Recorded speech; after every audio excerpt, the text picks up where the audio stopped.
جناب اسما کہتی ہیں میرے ابا جی نے کہا بیٹا تیرے لیے رشتہ آیا ہے. میں نے کہا کس کا؟ کہا حضور کی پھوپھی کے بیٹے زبیر بن عوام کا. کہتے میں نے تھوڑی دیر کے لیے سوچا کہ وہاں تو بڑی غربت ہے. تو جناب صدیق اکبر نے اگلا جملہ کہا، فرمایا تمہیں پتہ ہے رشتہ بھیجا کس نے؟ کہا ابا جی کس نے؟ کہا مصطفیٰ کریم نے. جناب اسما کہنے لگی پھر آپ کو مجھ سے پوچھنا نہیں چاہیے تھا، پھر حضور نے پسند کیا ہے، محبوب نے، اتنے میرے نصیب. حضرت اسما کہتی ہے میں اس گھر سے گئی تھی جہاں 3 غلام ہر وقت ہوتے تھے. اور یہ بخاری مسلم میں آپ کو ملے گا. بیٹیوں کی تربیت ہم کرتے ہیں تو کہتے ہیں اوہ سسرال میں کام کرنا پڑتا ہے، سویرے اٹھنا پڑتا ہے، ایسے کرنا پڑتا ہے. سنو جناب صدیق اکبر رئیس مکہ اور مدینہ کی بیٹی فرماتی ہیں میں جب زبیر بن عوام کے گھر میں گئی تو میں آٹا بھی گوندتی تھی، میں کپڑے بھی دھوتی تھی.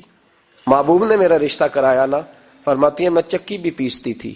فرماتی ہیں زبیر بن عوام نے گھوڑا رکھا ہوا تھا، وہ جب باہر جاتے تو میں گھوڑے کے لیے چارہ بھی کاٹ کے لاتی تھی، میں اس گھوڑے کو بھی سنبھالتی تھی. میرے ہاتھوں میں چھالے پڑ جاتے. ایک دن میرے ابا جی نے دیکھ لیا. ابو بکر صدیق بڑے پریشان ہوئے. کہتی ہیں انہوں نے جا کے محبوب کی بارگاہ میں عرض کی حضور اگر آپ اجازت دیں تو میں زبیر کو ایک غلام نہ دے دوں، میری بیٹی کام کرتی ہے، اس کے ہاتھوں میں نے چھالے دیکھیں، ایک غلام نہ دے دوں؟ ڈائریکٹ حضرت زبیر بن عوام سے نہیں کہا کہ تو اتنا کام کراتا ہے، جھگڑا نہیں کھڑا کر دیا. کہتی ہیں ایک غلام حضور کے ذریعے جناب ابو بکر صدیق نے بھیجا.